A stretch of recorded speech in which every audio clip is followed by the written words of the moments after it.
سلام تماشابینان گرامی، خلاصه خبرهای مهم 11 مارت تاجیکستان و منطقه را از پایگاه خبری بامداد برایتان پیشکش میکنیم.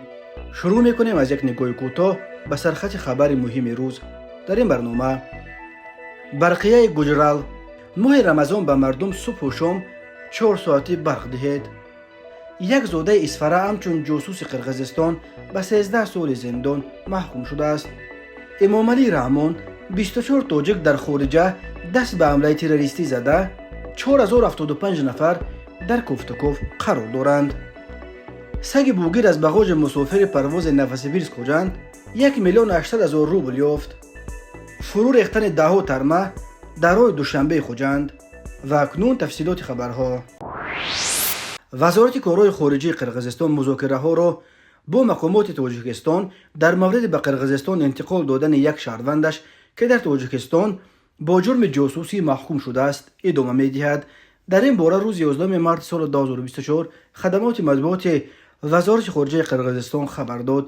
روز 7 مارت وکیل پارلمان سولتانبوی اویجگیتوف در پارلمان مسئله شهروند قرقیزستان قوتبک یولداشوف را برداشت و خبر داد که او ماه سپتامبر سال 2022 برای عیادت پدر و مادر پیرش به اسفره تاجیکستان رفت، ولی همان شب و روز در مرز مناقشه سر زد و یولداشوف را در تاجیکستان دستگیر و با جرم جاسوسی برای قرقیزستان به 13 سال زندان محکوم کردند. اویجگیتوف از حکومت خواست تا به این شهروند قرقیزستان کمک برسانند.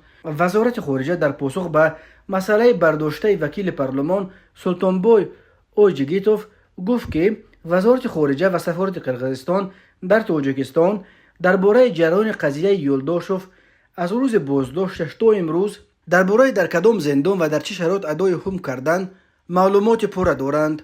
همچنین با مادر و نزدیکان یولداشوف تماس نزدیک برقرار کرده شده است و به آنها پیوسته معلومات داده می شود. وزارت خبر داد که یولداشوف سال 1988 ساکن نویه اسفره تاجیکستان و شهروند قرقیزستان 23 ینور سال 2023 از جانب دادگاه تاجیکستان با جرم جاسوسی محکوم شده است. وزارت گفت سفارت پیرامون به قرقیزستان انتقال دادن یولداشوف با مقامات مربوطه دولتی تاجیکستان مذاکرات پیش میبرد و طبق سازشنامه بین المللی بنیادهای دولتی قرقیزستان قرار لازمی را انجام میدهند.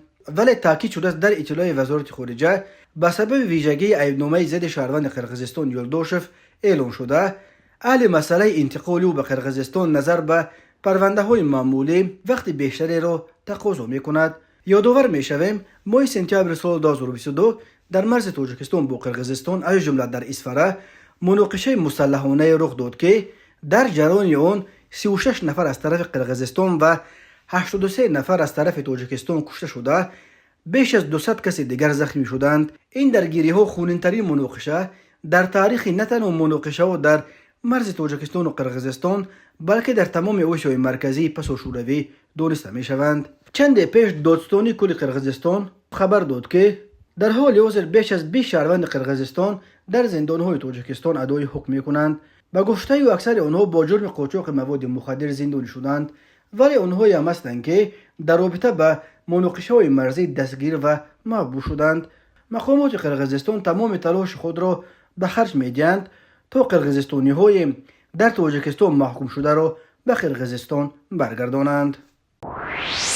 طبق معلومات موجوده در 3 سال اخیر 24 نفر شهروند ما در 10 کشور دنیا به حمله‌های تروریستی از جمله در انبوی اودمان ترکاندن خود دست زدند. این کردار غیر انسانی آنها به آبروی دولت تاجیکان و ملت تاجیک در عرصه جهانی اسناد آورده ایستاده است. 4075 نفر شهروندان کشور برای صادر نمودن عملهای اکستریمیستی و تروریستی در کوفتکوف قرار دارند. طبق معلومات فوری زیاده از 1000 نفر شخصانی که در کشورهای خارجی در زدوخوردهای مسلحانه اشتراک کردند کشته شده، هزاران نفر دیگر به نام و نشان گردیدند. در 10 سال اخیر در مملکت 6680 جنایت دارای خصوصیت اکستریمیستی و تروریستی از جمله 86 حمله تروریستی و سوء قصد به آن آشکار و به قتل گرفته شد. 11 حالت حمله تروریستی و سوء قصد به آن پیشگیری گردیده است. این امور است که روز 9 مارس سال 2024 در سخنرانی پرزیدنت تاجیکستان امام علی رحمان در ملاقات با اهل دین و خادمان دین که در عرفه ماه شریف رمضان دایر شد صدا داد. امام علی رحمان در سخنرانیش بار دیگر به پایبندی حکومتش به تامین حقوق و آزادی‌های مذهبی مردم تاکید و افزایش گرایش شهروندان کشور به عقیده‌های افراطی و خرافات پرستی اظهار نگرانی کرد و بار دیگر یک سفر اجر و کافی نامیده از ساکنان خواست که به جای سفرهای چندین کرته به مکه و مدینه و خراجات زیاد به معرکه‌های وابسته به زیارت حج به مردم محتاج از جمله به یتیمان و سالمندان بی‌سرابان یا به همسایه‌های نزدیک خود کمک برسانند. امام علی رحمان تأسیس کمیته دین و مرکز اسلام شناسی و دانشکده اسلامی، ساختمان یکی از مسجدهای بزرگترین در منطقه و فعالیت بیش از 4000 مسجد در تاجیکستان، همین طور قبول قانون تنظیم و قانون مسئولیت پدر و مادر و تشکیل سفرهای دستجمعانه شهروندان به حج اساسی و حج عمره را از جمله غمخواری حکومت به اهل دین امید و از آن اظهار نگرانی کرد که با وجود این همه غمخوری‌های دولت و حکومت، گرایش مردم به عقیده‌های افراطی رو به افزایش آورده ایستاده است. امام علی رحمان در این باره گفت: خودتان ملاحظه کنید که در زمان شوروی در تاجیکستان همگی 34 مسجد از جمله 17 مسجد جامع، 15 کلیسا و 2 کنشت فعالیت داشت. نه حج بود و نه حاجی بود، نه عمره بود، نه دانشکده اسلامی و نه شماره زیاد مسجدهای 5 وقته و جمعه‌خانه. ولی با وجود چنین محدودیت‌های قطعی آن زمان، نه افراطی بود، نه تروریستی دینی و نه فتنه و دسیسه دینی. امروز در تاجیکستان 4000 مسجد، دانشکده اسلامی، نهادهای دینشناسی علمی، بیش از 250,000 نفر حاجیان، بیش از 400,000 عمره کردگان و هزاران نفر خادمان دین، دستپروران مؤسسه‌های تحصیلات دینی خارجی و وطنی در فضای آزادی‌های استقلال تربیت یافتند. در پایتخت تاجیکستان یکی از بزرگترین مسجدها در منطقه بنیاد کرده شد، ولی در عوض همه تدبیرهای تا امروز عمل گردیده و دستگیری و پشتیبانی دولت و حکومت جهت معتدل نگاه داشتن وضع دینی در مملکت، تعصب خرافات، تفریق اندازی، بیگانه پرستی و زیادروی، افراطگرایی و عملهای تروریستی خصوصیت دینی داشته به عامل تشویش آور و نگرانی جدی تبدیل یافته ایستاده است. مخصوص تاکید می‌سازم که این روند به مقام جایگاه سیاسی و اقتصادی و اجتماعی و معنوی تاجیکستان که امروز در جهان همچون کشور در حال مشکلات گلوبالی تشبثکار و پیشرفت اعتراف گردیده است بی تاثیر نمیماند. این در حالی است که حکومت تاجیکستان به دلیل سرکوبی‌های آزادی دینی در گزارش‌های بین المللی و همیشه مورد انتقاد شدید قرار می‌گیرد. حامیان حقوق حکومت امام علی رحمان را از جمله برای زیر نظارت شدید قرار دادن فعالیت مسجدها، منع اشتراک شهروندان تا سن 18 در نمازها در مسجد، معرکه‌های ضد حجاب و ریش را به بعد انتقاد می‌کشند. امام علی رحمان در سخنرانیش تعصب‌گرایی و کوشش سیاسی ساختن دینی را از عامل‌های برهم خوردن امارت سامانیان نامید و گفت: همین کوشش به سیاست آمیختن دین در سالهای 90 از سبب‌های اساسی جنگ برادرکشی شهروندی در تاجیکستان شد. پرزیدنت تاجیکستان بخصوص در مورد بر اثر تشویقات گسترده اکستریمیستی توسط شبکه‌های اجتماعی و هنگام در مهاجرت مهنتی قرار داشتن شهروندان و شامل شدن جوانان به سازمان تروریستی دولت اسلامی و دیگر گروه‌های تروریستی، سفربر گردیدن آنها به منطقه‌های درگیر اظهار نگرانی کرد و گفت از میان شهروندان تاجیکستان طبق معلومات فوری زیاده از 1000 نفر شخصانی که در کشورهای خارجی در زدوخوردهای مسلحانه اشتراک کردند کشته شده، هزاران نفر دیگر به‌نام و نشان گردیدند. امام علی رحمان گفت ختم‌کردگان مدرسه‌های شبه برانگیز از خارج برگشته به فضای دینی تاجیکستان افکار تندرو و دشمنانه را وارد می‌سازند. او به ویژه از پیروی رویه سلفیه انتقاد کرد که به مذهب حنفی و اساسگذار آن امام ابو حنیفه نظر منفی و به اسماعیلیه که مذهب تاریخی یک قسم اولی بومی کشور می باشد مناسبت خیلی خصومت‌آمیز دارند و عقیده‌های نمایندگان دیگر مذهب‌ها را انکار و آنها را به کفر محکوم نموده در این زمینه اختلاف بین مذهبی را در بین مسلمانان تیز و تند می نمایند. امام علی رحمان تاکید کرد که اکثر شخصان به دولت اسلامی و دیگر تشکیلات‌های اکستریمیستی و تروریستی شامل شده پیروان تعلیمات سلفیه میباشند. پرزیدنت تاجیکستان گفت هرچند دادگاه عالی کشور جریان سلفیه را منع کرد، باز هم از سال 2015 به این طرف بیش از 2300 نفر به این رویه پیوستند و اوید به این حالت 1945 پرونده جنایتی آغاز کرده شده است. او از آن اظهار تشویش کرد که حتی بعضی از امام خطیبان پیرو گروه‌های افراطی گردیده غایه‌های افراطی آنها را در بین نمازگزاران تشویق و ترغیب بنمایند.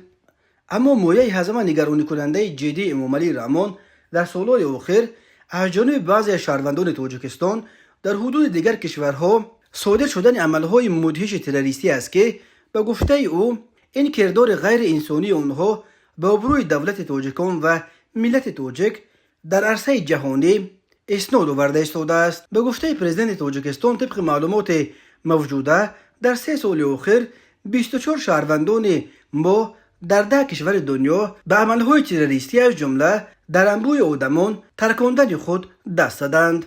اما منتقدان میگویند که مقامات تاجیکستان از مبارزه با اکستریمیسم و تروریسم برای سرکوب و تعقیب مخالفین سیاسی خود زیاد سوء استفاده میکنند و از این 4075 نفر با اتهام تروریسم و اکستریمیسم در جستجو قرار گرفته، صدها نفرشان را اعضا و طرفداران گروه‌های مخالف حکومت و همین طور فعالان جامعه شهروندی و ژورنالیستانی که از ترس تعقیب ترک تاجیکستان کردند تشکیل میدهند که بر اساس ماده بدنام شده 307 و 4 علاوه آن تحت تعقیب و جستجو قرار گرفتند. اروین گوچرال مدیر کل شبکه‌های تقسیمات برق که حال حق مونوپول تقسیمات برق در سراسر تاجیکستان به استثنای ولایت مختار کوهستان بدخشان به همه شرکت دولتی سپرده شده است، روز 2 مارس سال 2024 با ارسال یک برقیه فوری برابران فیلیال‌های این شرکت امر داده است که به مناسبت فرا رسیدن ماه شریف رمضان از 11 مارس به اهالی در شبانه روز 8 ساعت برق بدهند، 4 ساعت صبح و 4 ساعت دیگر شام.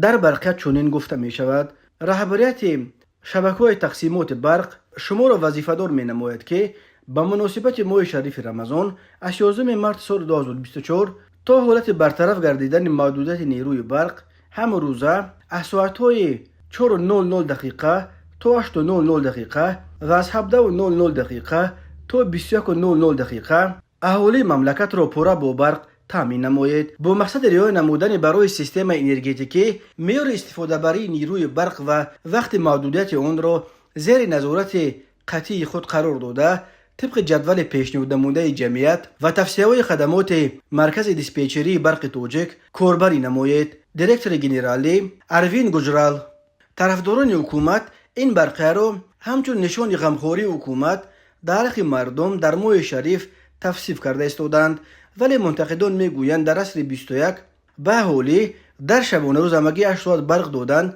یگان جای فخر کردن ندارد. اروین گوجرال یک صاحبکار و منیجر زاده هندوستان بوده، حالا رهبر شبکه‌های تقسیمات برق یکی از بخش‌های از برق تاجیک جدا کرده شده را در دست دارد. کیف از جانبی که به این مقام بلند تعیین شدن این صاحبکار هندو معلوم نیست. برقیه رهبریت شبکه‌های تقسیمات برق در حالی است که در تاجیکستان از پایان ماه سپتامبر سال 2023 لیمیت برق جاری کرده شده است. اگر این لیمیت قبلا بیشتر مناطق دیهات را فرا می‌گرفت، از نیمه دوم ماه فوریه لیمیت در شهرها از جمله در پایتخت شهر دوشنبه نیز جاری کرده شد. از اول ماه مارس چنان شدید شد که به گفته ساکنان حتی در شهرها تا 1.5 ساعت صبح و تا 1.5 ساعت دیگر شب برق میدادند. تا کنون مقامات مسئول ساحه انرژتیک و شرکت‌های برق تاجیک و شبکه‌های تقسیمات برق سبب جاری کردن چنین لیمیت دست کم از سال 2018 به این سو به سابقه را یگان شرح قانع کننده ندادند. امسال هوا چندان خنک نبود و درباره به شدت کم شدن آب انبارهای نیروگاه‌های بزرگ کشور نیز یگان خبر جدی به دست نرسیده بود که لیمیت را یک باره چند مرتبه شدیدتر کنند. افزایش اهالی نیز در یک سال اخیر آن چنان زیاد نبود که استفاده برق چند برابر افزوده باشد. اما در حالی که مقامات در شرح این موضوع برای ساکنان خیلی مهم بعد آن آب گرفتند، مخالفین دایره‌های فسادزده حکومت را به فروش بی انصافانه برق به خارج و اساسا به افغانستان تحت سلطه طالبان عیبدار میکنند و میگویند حجم پول این برق به طور پنهانی فروخته شده به جای به چند نفر علایده می رود. مخالفین بر اینند که سبب به 3 میلیارد دلار رسیدن قرض شرکت برق توجک نیز پنهانی و بدون ثبت در یگان جا به خارج فروختن میلیون‌ها کیلووات برق است. خدمات مطبوعات باجخانه منطقه سیبری روسیه روز 11 مارس سال 2024 خبر داد که کارمندان باجخانه فرودگاه تلمچو و شهر نوسیبیرسک از یک کوشش به تاجیکستان بردن مبلغ بزرگ پول نقد پیشگیری کردند. بنا به این منبع شهروند 29 ساله روسیه که از فرودگاه تلمچو و به شهر خوجند تاجیکستان پرواز میکرد از راه سبز میگذشت، ولی کارمندان باجخانه با کمک سگ بوگیر معاین کردند که این مسافر در باگاژ خود مبلغ بزرگ پول نقد را برده ایستاده است. تفتیش باگاژ نشان داد که او با خود 1,800,000 روبل و 101 دلار داشته است. در گزارش گفته می شود که از بس که پولهای نقدی طبق قرب رسمی از 10,000 دلار امریکایی بیشتر باید حتما اعلامیه گمرکی کرده شوند، 897,200 روبل از پولهایی که این مسافر بردنی بود غیر قانونی بود. در نتیجه 903,000 روبل و 101 دلار را به مسافر برگردانده باقی مانده پولهای او را گرفتند و نسبت به او پرونده ماموری گشودند. به او برای کوشش به خارج روسیه بردن مبلغ بزرگ پول نقد جریمه هنگفت تهدید می کند. 897,000 روبل از او گرفته‌اش را نیز می توانند به فایده دولت مصادره کنند. باجخانه سیبر می گوید کارمندان باجخانه تلمچو و از اول سال از 5 کوشش به خارج روسیه بردن مبلغ‌های نقدی پیشگیری کرده بیش از 2.5 میلیون روبل، 12,200 یورو، 7,800 دلار و 450 فرانک شویتزاری را مصادره کردند. ماده 16 کد قوه‌رانکنی ماموری روسیه برای بدون اعلامیه از مرز اتحاد اقتصادی اوراسیا بیرون بردن مبلغ از معیار بیشتر همچون جزا جریمه به اندازه از 50% تا 2 برابر مبلغ یافت شده و یا مصادره این مبلغ پیش بینی می کند. بسیاری از مهاجران تاجیک پولهای با عذاب در مهاجرت کار کردهشان را به صورت نقد به وطن میارند. از مهاجران تاجیک دعوت میکنیم که هنگامی از روسیه برآوردن پول نقد خیلی احتیاط و طبق قانون کنند تا که پولهای با این قدر عذاب و مشقت در ملک غریب به دست آوردهشان را مصادره نکنند. پر کردن اعلامیه گمرکی کاملا بی پول است و در صورت پر کردن آن کسی حق مصادره پول شما را ندارد. تماشابینان عزیز، یادآور می‌شویم خلاصه مهمترین اخبار تاجیکستان را از پایگاه خبری بامداد تماشا دارید. برنامه را ادامه می‌دهیم. مرکز مطبوعات کمیته حالاتهای فوق‌العاده تاجیکستان خبر داد که طی روزهای 9 و 10 مارس سال 2024 از کیلومتر 57 تا کیلومتر 73 راه دوشنبه خوجند 29 ترمه فرآمده، روز 10 مارس ساعت 13:20 با چندین ترمه دیگر از کیلومتر 81 تا 158 این یگانه راه زمینی بین ولایت سوغ و مرکز تاجیکستان فرو ریخته است. اثرات این آفت طبیعی را با استفاده از تکنیک مخصوص کارمندان این شرکت همراه با کارمندان کمیته حالاتهای فوق‌العاده برطرف کردند و حرکت نقلیات توسط این شورا پرراه برقرار کرده شده است. از جمله موج دوم ترمه ها روز 10 مارس ساعت 15:40 برطرف کردند. گفته می شود کسی بر اثر این آفت آسیب ندیده است. از جمله راننده و مسافران یک ماشین اوپل را که زیر ترمه مانده بود به آسیب بیرون آوردند. در عموم طی 2 روز آخر در راه دوشنبه خوجند 40 راننده و مسافران را از مناطق خطرناک کوچانده آنها را با جای خواب و خوراک گرم تامین کردند. روز 11 مارس سال 2024 راه دوشنبه خوجند برای حرکت تمام نوع‌های نقلیات باز بود، ولی کمیته حالاتهای فوق‌العاده هشدار داد که به دلیل بارش‌ها تا 13 مارس خطر فرو ریختن ترمه و سنگریز همان در ناحیه‌های غربی ولایت مختار کوهستان بدخشان، در قطارگاه‌های ایسار، همچنین در راه‌های دوشنبه خوجند، چنوق، دوشنبه رشت لخش، دوشنبه سنگوار کولوب درواز، ونج خوروغ اشکوشم، خوروغ مرغوب زیاد است. در رابطه با این کمیته از اولی دعوت می نماید که از سفرهای بی ضرورت به مناطق از لحاظ آفت‌های طبیعی آسیب پذیر خودداری کنند. رفتن به جمع‌آوری ایزام، شکار و ماهیداری از منطقه های ترمخیز نیز در این روزها مصلحت داده نمی شود. همچنین از رانندگان خواسته شده است که پیش از به سفر برآمدن درباره وضع راه معلومات معتمد به دست آورده در قاعده های حرکت و سرعت و فاصله را قطعاً رعایت کنند. از همه خواسته شده است که در صورت دچار شدن به حالتهای فوق‌العاده به این رقم ها به کمیته حالتهای فوق‌العاده خبر بدهند: 112 و یا 992 93 880 2819. به شعبه وزارت کارهای داخله در نویه خوولینگ با عریضه مرد 32 ساله ساکن نویه مذکور مراجعت نموده است که صحنه 2 فوریه سال 2024 تخمینا ساعت 01:30 دقیقه شخصان نامعلوم به واسطه شکستن بانک نقطه اطلاعاتی دوشنبه سیتی واقع در بازار مرکز نویه مذکور وارد آن شده از آنجا 600 سامانی و 6 عدد تلفن‌های موبیلی گوناگون تمغه را که ارزششان 18000 سامانی تشکیل می‌دهد دزدیده از جای حادثه غیب زدند. هنگام گذراندن چاره‌بینی‌های اپراتیوی جستجویی از جانب کارمندان میلیسیا معین کرده شد که جنایت مذکور را مرد 34 ساله ساکن امین نویه صادر نموده است. اوید به این حادثه و تفتیشات ادامه دارد. هنگام آموزش پرونده جنایتی با ماده 248 قسم 2 کودکس جنایتی جمهوری تاجیکستان نسبت مرد 33 ساله ساکن نویه باباجان غفوروف معین کرده شد که گمان بر شونده صحنه 20 فوریه سال 2024 در حالت مستی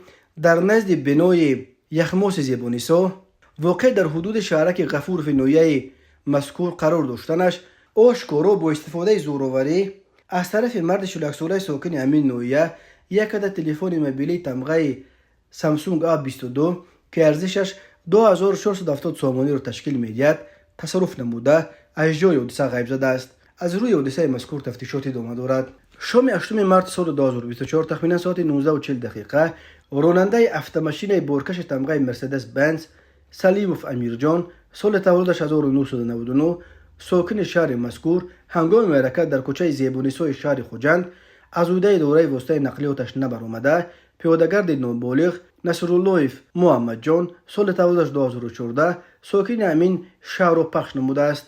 در نتیجه نابالغ نصرالله جراحت‌های جسمانی برداشته در جای حادثه به هلاکت رسیده است. از روی حادثه مذکور تحقیقات ادامه دارد.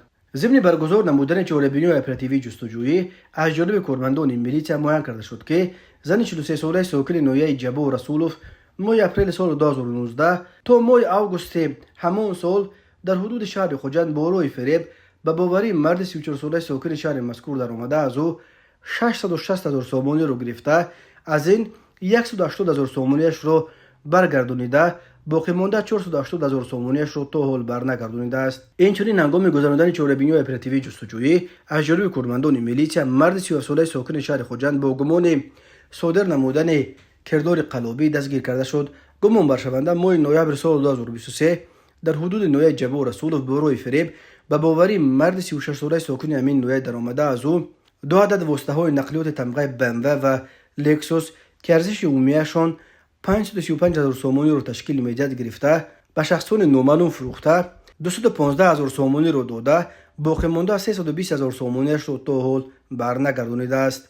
همچنین گمان بر شونده با همین راه در حدود شهر خوجند به باوری مرد 39 ساله ساکن نویه جبو رسولوف در آمده از او 2 عدد واسطه نقلیات تمغه های لکسوس و تایوتا کمری که ارزش عمومیشان 465,000 سامانی را تشکیل می‌دهد گرفته به شخص نامعلوم فروخته 35,000 سامانی را داده باقی مانده 430,000 سامانیش را تا حال برنگردانیده است. همین طریق گمان بر شونده با همین راه در حدود شهر خوجند به باوری جوان 24 ساله ساکن شهر مذکور در آمده از او با بهانه فروخته دادن 2 عدد واسطه نقلیات تمغه های لند کروزر پرادو و بمو ارزش عمومیشان 569,000 سامانی را تشکیل می‌دهد گرفته به شخص نامعلوم فروخته از این 156,000 سامانی را داده باقی مانده مبلغ را تا حال برنگردانیده است.